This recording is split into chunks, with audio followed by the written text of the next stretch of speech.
Cheesy corn paneer pockets બનાવવા માટે સૌથી પહેલા આપણે બાફેલી મકાઈ લઈએ છીએ. ત્યારબાદ ઝીણી સમારેલી ડુંગળી, છીણેલું ગાજર, 1 ટેબલસ્પૂન જેટલી આદુ મરચાંની પેસ્ટ, ઓરિગાનો, ચીલી ફ્લેક્સ અને મિક્સ હર્બ્સ લગભગ 1 ટીસ્પૂન જેટલું. ત્યારબાદ અડધો કપ છીણેલું પનીર અને ચીઝ સાથે ધાણા, મીઠું અને ગરમ મસાલો એડ કરીને બરાબર એને મિક્સ કરી લઈએ છીએ.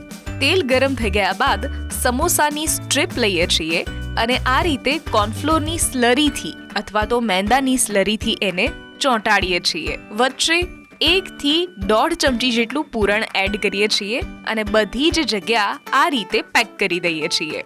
પોકેટ્સ આપણા બનીને તૈયાર છે. હવે હાઈ ફ્લેમ પર એને તળી લઈશું.